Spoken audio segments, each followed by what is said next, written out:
Following the White House's decision on Jerusalem, Turkey's President Rajib Tayyip Erdogan called an emergency meeting of the Organization of Islamic Cooperation, which is made up of 57 Muslim-majority countries. The Turkish president, along with Palestinian President Mahmoud Abbas, and the OIC Secretary-General made statements critical of the U.S. move. They refer to Jerusalem by its Arabic name, Al-Quds.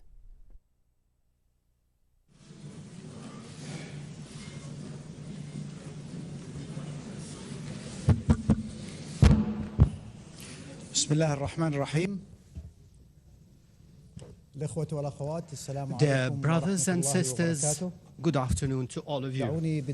Allow me at the outset to extend my sincere thanks and highest esteem to His Excellency Erdogan, رئيس الجمهورية التركية، رئيس القمة الإسلامية، لدعوته لهذا المؤتمر الاستثنائي لقادة الأمة الإسلامية.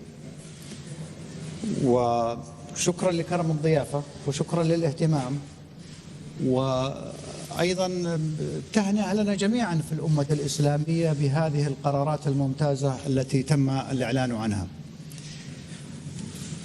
أن تأتي 57 دولة إسلامية وتجتمع هنا Islamic states to meet and to agree on the same thing in terms of condemning the decision of the American administration to recognize Al-Quds as the capital of Israel and to transfer its embassy to it. There is a 100% consensus on the condemnation of this event, and that it is against all the resolutions of international legality and the resolutions of the Peace and Security Council of the United Nations. This is a single unilateral decision that will not change anything on the ground. So this is the broad line of the deliberations we had. It is also important to indicate this, because we heard this from more than one president, more than one prime minister or foreign affairs minister. Al-Quds is a red line and it should not be touched, and it is of interest to Christians, Muslims, alike. This is a holy city, and there should be no definitive status for this city, only through negotiations. On the basis of the two-state solution, which is a consensus of among all countries, including Western countries, and also in line with UN resolutions. There will be a political action, a legal action, and a media action in relation to all countries in the world on this particular question. And this will also cover international organizations, including the Peace and Security Council, and this is what you are going to hear about in our decisions. Countries are invited to support Palestine by recognizing the state of Palestine, and this can be considered a reaction to this decision. As indicated by President Abbas, let other countries recognize the state of Palestine, and we believe that this is a very wise decision. There's also the support we decided to give to the people of Al-Quds. We mean here economic support, also different forms of support, economic, educational, or any other type of support. Thank you very much, President. Thank Rajib Tayyip Erdogan. Thank you, President Mahmoud Abbas. Thank you very much for your attention. Thank you. We have come to this summit held following an invitation by President Erdogan. We believe that this is one of the most successful Islamic summits that took place. It deals with a very important and serious matter, and that is the issue of Al-Quds Sharif. Following the decision made by the United States of America to transfer its embassy from Tel Aviv to Al-Quds, and a decision that considers Al-Quds as the unified capital of Israel. This decision by the United States of America contradicts all UN resolutions, especially the resolutions of the Peace and Security Council, which the United States itself agreed to. These resolutions prohibit the transfer of embassies to Al-Quds before the final status negotiations. So the United States itself is doing what it had already prohibited, and this is also the case of all international organizations, including the UN Peace and Security Council. We witnessed the very aggressive, strong reactions from different corners of the world. And this is something that cannot be denied at all. Demonstrations took place all over the world. Also, we heard the voices of condemnation from all societies, at the forefront of which members of the 14 members of the Peace and Security Council, 14 members of the Peace and Security Council, except for the United States, of course, all of them took negative positions against what the United States did in this particular period. Therefore, there was a need for actions by the Islamic Ummah, and the summit which President Erdogan organized in no time here in Istanbul. And decisions will be announced. You will listen to these decisions and resolutions. Our position as follows. The United States is no longer an honest broker of peace. We, as Palestinians, Arabs, and Muslims, cannot accept anymore that the United States be a peace broker, because one of the basic requirements for a broker is to be honest and neutral, and not to be biased for one side or another. Another issue is that we are going to go to the Peace and Security Council to make this decision null and void on the basis of the United Nations Charter.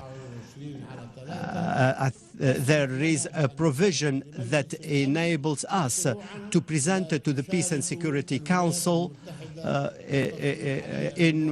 for which the United States will not be allowed to vote, and we will go to the General Assembly regarding the membership of Israel, because its membership is not in line with international resolutions. We will go to the Peace and Security Council to consider the question of the full membership of Palestine. The most important issue is what can the Islamic Ummah present to Al-Quds. And the question, how can we boycott Al-Quds and then try to protect it? How can we further support the positions of the people of Al-Quds? I know that there are people who talk about the difference between normalization and the question of Al-Quds. There are people who deal with Palestinians and do not deal with the Israelis, but if we want to protect Al-Quds with, yes, this can be done through international and Islamic resolutions, but at the end of the day, we need to support Al-Quds with concrete projects, palpable projects that can enable the people of Jerusalem to remain alive. The aim is to avert any attempt to expel them from the land of Palestine. We don't want Al-Quds as just a set of stones. It is one of the two Qiblas, but if it is not inhabitant, what is the point? We need to make sure that people stay there, and for people to stay there, they must be supported. We need to strengthen their presence there, and we believe this is the mission of all Islamic and Christian countries. Palestine is a Muslim Christian country. Our Christian brothers are in Al-Quds and in Bethlehem, just like the like Muslims, and this is a holy city for all Christians around the world. I'm very honored to say that all of them stood up with us, starting with Pope Francis to the Pope Petrus. All of them, all Christian spiritual leaders stood by our side. In Al-Quds, you certainly saw how Muslims and Christians were praying together. People in Al-Aqsa Mosque, people holding up the Bible and the Quran. This shows the unity of our people, and we want to protect this city for us and for them. Once again, we reiterate our thanks to President Erdogan for holding this successful summit, this great summit by all means, and on the basis of all the debate we had so far. Thank you, Mr. President.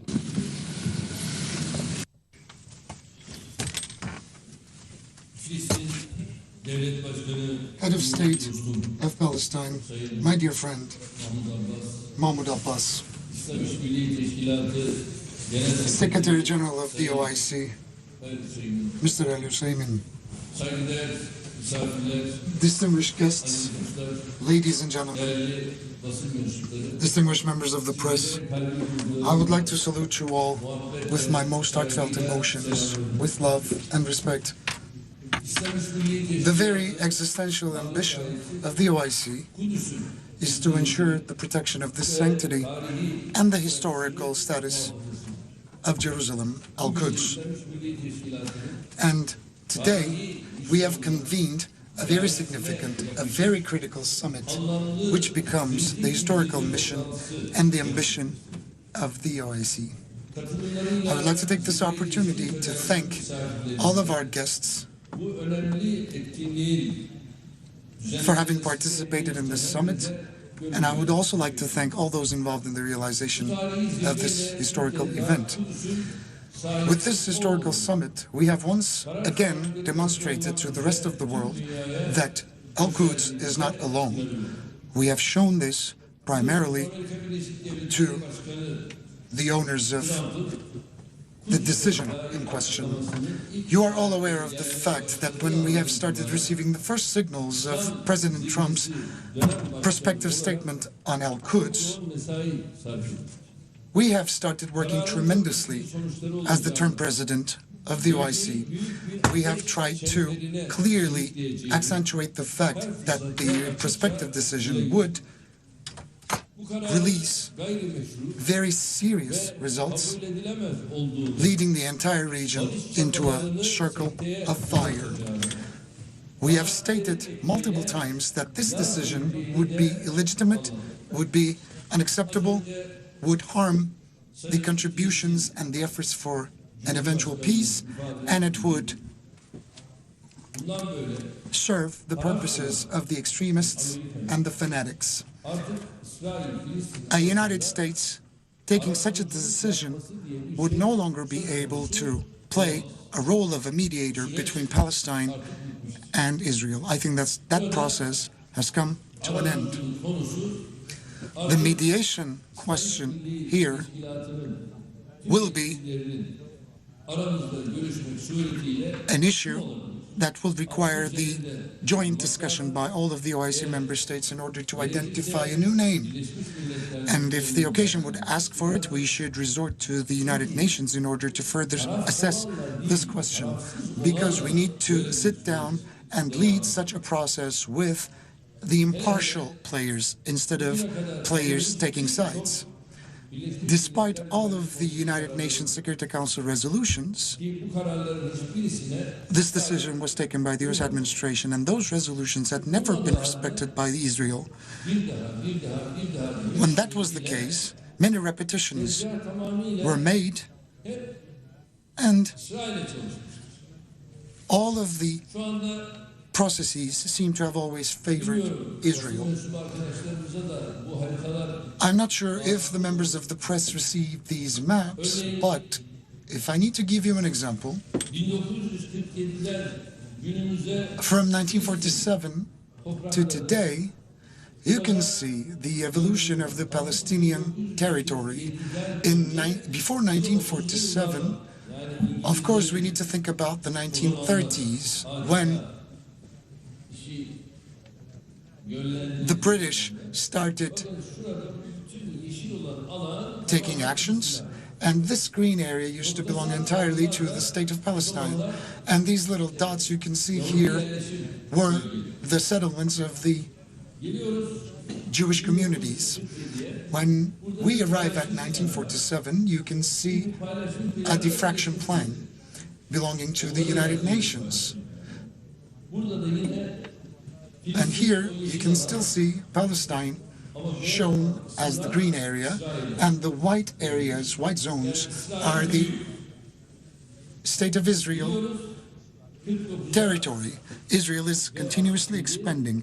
Between 1947 and 1949 and 1967, we can clearly see that Palestine has shrunk tremendously, whereas Israel kept on expanding. From there to here, this is a very unfair sharing of the territory. This is a very unjust sharing of territory, because these lands rightfully belong to the Palestinians. Whatever Israel was in 1947, that is what Palestine is today. And Israel has almost settled on the entire territory in question, but it wouldn't be sufficient, and I think they are still investing tremendous efforts in order to take the entire territory. This is what President Trump seems to wish for, because he is the defender of an evangelist and a Zionist rationale. This is the product of such a rationale. This was enforced upon Sultan Abdulhamid, but it was never realized, and they are still trying to do it today. As the heads of states and governments of the OIC and as the executives of the OIC, we are going to be very resolute in terms of our stance vis-à-vis Palestine. Jerusalem, or Al-Quds, will be our red line for eternity, and this is what we have spoken out to the rest of the world, to the global community. Despite all of the warning, despite all of the alerts, the US administration kept on delivering this statement, which is illegitimate, which is immoral and invalid. This decision is null and void before history, before international law and international legitimacy. Trump's declaration is not valid in our understanding, in our mentality, and in our conscience. He will, in a rough translation of the Turkish expression, he will play and he will dance himself. It's that clear, and this decision is snatching away the rights of the Palestinians over Al-Quds. And I have called His Holiness the Pope Francis, and he has delivered several speeches which are almost overlapping with that of mine. Upon this statement by the U.S. administration, I have invited all of the heads of states and governments of the OIC members to come to Istanbul and partake in this extraordinary summit through correspondence letters. And I have also called international organizations and non-OIC member states whom we know are sensitive towards Al-Quds cause, and they were cordially invited to partake here. And for example, the Venezuelan head of state, Mr. Maduro, was a part of the independence, and he came all the way to Istanbul from Venezuela to this extraordinary summit. I would like to thank him for his presence here, and he is clearly the voice of that region in proximity to Venezuela. This is not a cause of the Muslims only. He came to Istanbul and he has officially declared his support to the endeavors. The custodian of the holy sites in Al-Quds, i.e. Abdullah II, King Abdullah II of Jordan, who happened to be in Ankara at the time, supported us in our endeavors. And he is the term chair of Arab League, and he has partaken in our joint efforts to denounce this statement. And at the CFM meeting of the OIC, which we held in Istanbul yesterday, supported this very strong message that we are communicating to the rest of the world today, which was previously scheduled to take place somewhere else. We have had extensive phone diplomacies with many leaders of countries around the world, including, as I've previously stated, His Holiness the Pope, and more than 30 heads of states and governments and speakers of the parliaments of various OIC states participated at this extraordinary summit. So more than 50 countries were represented at this extraordinary summit. Outside the member states, we've welcomed heads of states and governments who are pioneers in their support that they've provided to Palestine ever since the breaking out of this dispute. And they have responded to our call and our cordial invitation.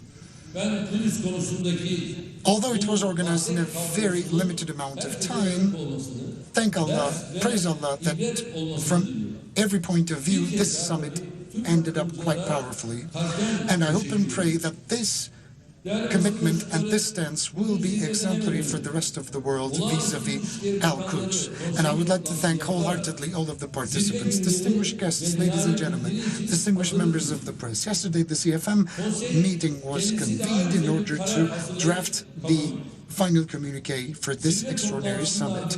And the Council put together a declaration of their own and ratified it duly. Following the summit, we have also decided to release a Freedom to Al-Quds Istanbul Declaration, which was produced as Turkey. Have you received that document?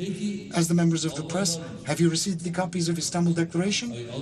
Istanbul Declaration was put together by the Republic of Turkey as the host country, which is themed Freedom to Al-Quds. I would like to ask you, have you received the publication on the archaeological research that we have conducted in the holy sites around Al-Quds? Have you received them? Yes, okay, thank you. Today's summit of the OIC is going to avail a historical message to be communicated to the rest of the world as an answer to the provocative discretion put forth by the US administration. Getting insistent on mistakes will never benefit anyone.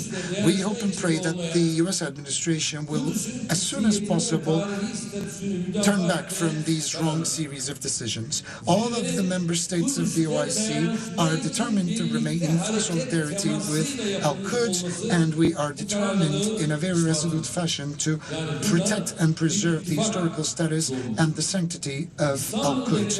A new alliance is rising here today. In the Istanbul Declaration, you will find the resolutions passed by the United Nations Security Council on Palestine and Al-Quds. Especially, you will find the reminders on resolution number 478 dating back to 1980. The United States has signed and ratified this resolution in question, which is very important. This is a system whereby the permanent seat holders of the Security Council are being harmed as well. And no other country can have confidence in such decisions taken by the Security Council anymore. The U.S. administration cannot unilaterally make such a decision. How is this even possible? Both Al-Quds and Palestine cannot be left in the hands or up to the mercy of a country in whose history lies massacres such as Deir Yassin, Jenin, Gaza, Sabra, and Shatila.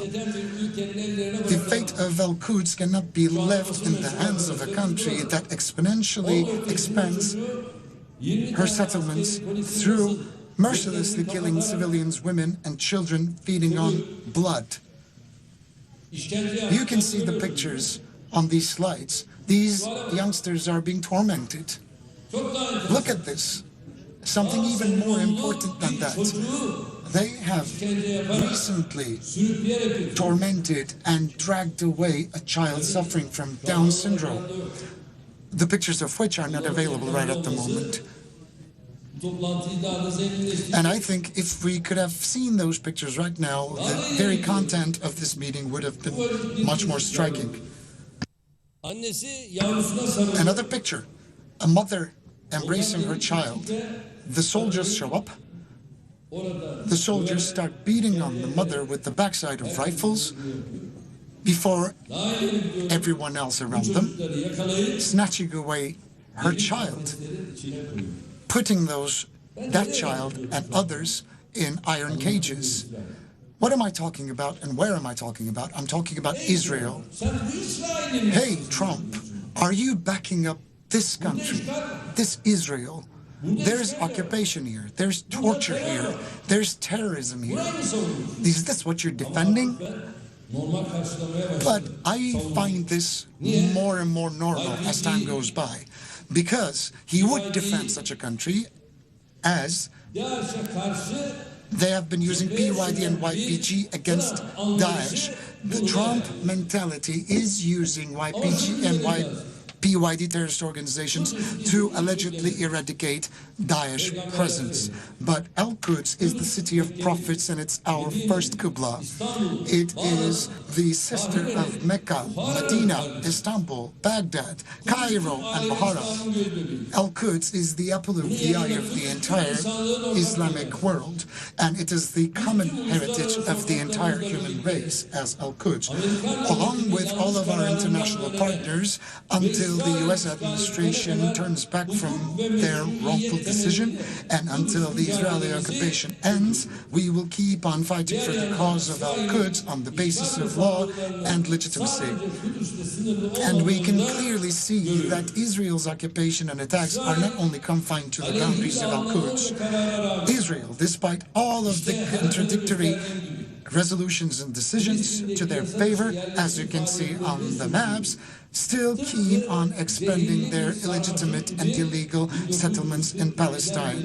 And since 1947, just like a poison ivy, they have been snatching away the territories of Palestine. We have condemned throughout our summit many actions of Israel, from the destruction of homes to the sieging of Gaza and to the extensive use of force and to the expansion of settlements everywhere. And I think after the current developments, Israel will accelerate their actions. And we have invited the international community to be alerted to these developments which are in our horizon. And we have clearly stated that we will support the rightful struggle and the cause of the Palestinian refugees at all costs. The U.S. administration's declarations and statements of Al-Quds are in violation of the UN resolutions, as well as the very ancient character of the city of Al-Quds dating back to centuries. The protection of the historical character and the status of Al-Quds is very important for the entire human race, as we have accentuated multiple times. Owning up to Al-Quds will pave the way to peace, security, and prosperity in our region and in the rest of the world. And it will be supported by 1.7 billion people living in the Islamic world. I would like to accentuate one more thing. As the organization, we are not going to take a step backwards from insisting on the establishment of a free and sovereign Palestinian state with Al-Quds as her capital within the 1967 borders, as previously accepted. And until the occupation ends, we will be very resolute in sustaining our struggle within the borders of law, democracy, and legitimacy. We are inviting all of the international platforms and fora, primarily the UN, to own up to the Palestinian cause and Al-Quds. And similarly, we are going to initiate a very powerful Al-Quds mobilization by reaching out to media, social media, NGOs, academia, and the business media from all around the world. And we are going to mobilize all of our capabilities as the Muslims to strengthen the Palestinian state and her institutions on a global scale. And I would like to launch an appeal to all of the countries around the world to immediately recognize the Palestinian state, which have not done so yet. And we have officially declared that we recognize Al-Quds as the Palestinian capital city. And in our point of view, the capital city of Palestinian state has always been Al-Quds, and it will remain as such. And I would like other countries to recognize Al-Quds as the occupied capital city of Palestine. And I think this is a very important and a significant step to be taken forward by all of our brothers and sisters around the world seeking justice and peace. And we are going to provide all forms of support to our Palestinian brothers and sisters.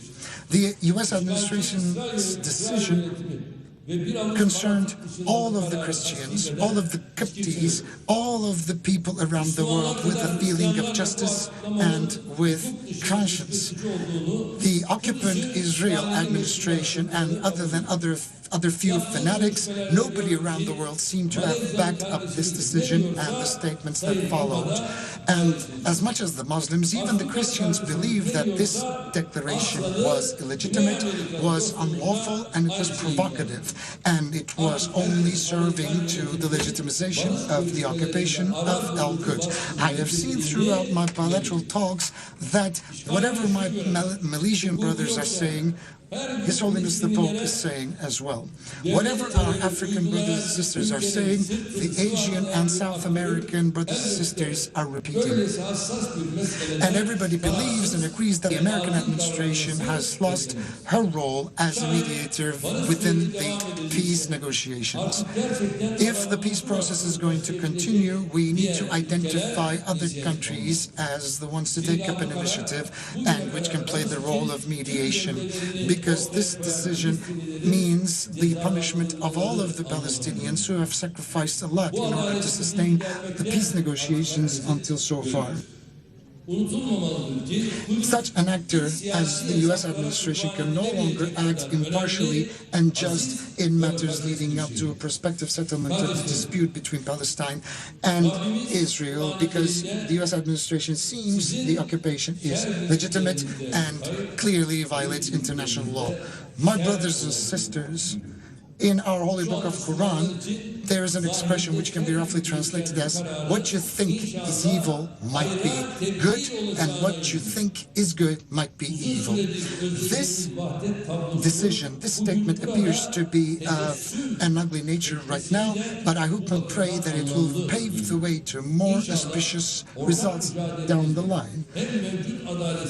I hope and pray that it will help unify ourselves and forge a closer solidarity vis-a-vis one another, and we will correct this injustice, and we will, thanks to our joint efforts, lead Al-Quds to freedom. And you will never forget one fact: the Muslims are never in despair. They're never powerless. If you have faith, you will always have an opportunity.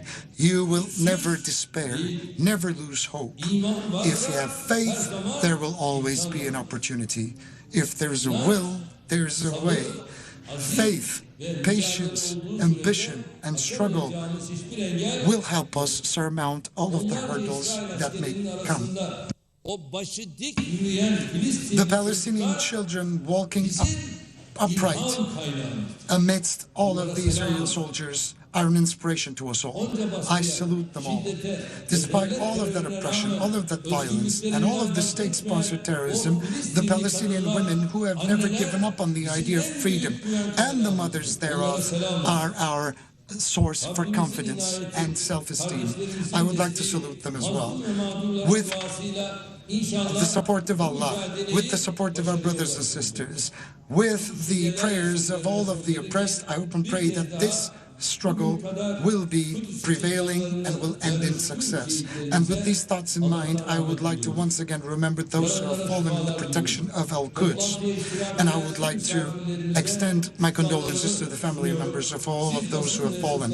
And I would like to salute all my brothers and sisters participating in this summit, and salute all of the members of the press with my most heartfelt emotions once again.